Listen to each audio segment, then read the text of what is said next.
உறவுகள் அனைவருக்கும் வணக்கம். பொதுவாக கடல்ல வலை வீசினா மீன்கள் சிக்கும். ஆனா சிங்கள கடற்படை வலை வீசினா தமிழ்நாட்டு மீனவர்கள் சிக்கிட்டு இருக்காங்க.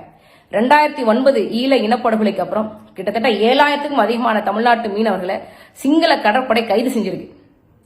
900 பேரை சுட்டே கொண்டிருக்கு. அவர்களுடைய பல கோடி மதிப்பிலான படகுகள் எல்லாம் சிங்கள கடற்படை முகாம்கள்ல அனாமத்தாக கேட்பாரற்று கிடைக்கிறது. சென்ற ஆண்டு 2024 ஆண்டு மட்டும் 528 தமிழ்நாட்டு மீனவர்களை சிங்கள கடற்படை சிறை பிடிச்சிருக்கு. இன்னைக்கு சிங்களம் என்கின்ற நாடு, இலங்கை என்ற நாடு இன்னைக்கு அரசு நிர்வாகம் இருக்குது. இன்னைக்கு அந்த நாட்டில் மக்களாட்சி நடக்குதுன்னா அது இந்தியா கொடுக்கின்ற கடனுதவி தான். கடனுதவினா சோனியா காந்தி இத்தாலி இருந்து கொண்டு வந்த பணமா, இல்ல குஜராத்ல மோடி டீ ஆத்தி வித்த பணமா? எல்லாம் தமிழர்கள் நாம உண்மையாக உழைக்கிறோம், நேர்மையாக வரி செலுத்துறோம். அந்த வரி பணத்துல தான் சிங்களம் என்ற நாட்டுக்கு இந்தியா என்கின்ற நாடு கடனுதவி கொடுக்குது. நம்ம வரி பணத்துல அவன் அரசு செலுத்துறான், அரசு நிர்வாகம் செய்யறான்.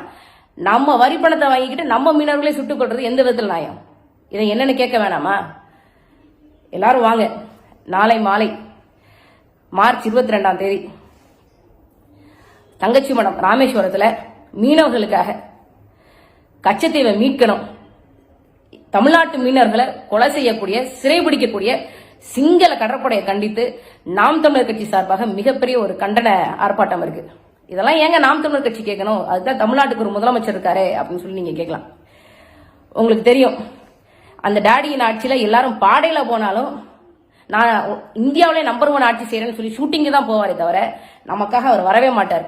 இது நம்ம மீனவர்களுக்கான போராட்டம், நாம தான் போராடணும். அதனால உங்க எல்லாத்துக்குமே தெரியும், 2008 ராமேஸ்வரத்துல ஒரு பெரிய லட்சிய தீ இருந்தது. தமிழ்நாட்டு அரசியலின் போக்கையே மாற்றி அந்த லட்சிய தீ இன்னைக்கு 36 லட்சம் தீப ஒளிகளோட, தீப்பந்தங்களோட ஒரு அடங்கா பெருநெருப்பாக, தமிழர்களின் அடங்கா பெருநெருப்பாக அண்ணன் செந்தமிழன் சீமான் அவர்கள் நாளை மாலை தங்கச்சி மடத்துல ராமேஸ்வரத்துல மீனவர்களுக்காக பேச போறாங்க. மாபெரும் கண்டன உரை ஆற்ற போறாங்க. உறவுகள் அனைவரும் தவறாமல் வாங்க, உறுதியாக வாங்க. நன்றி, வணக்கம். நாம் தமிழர்.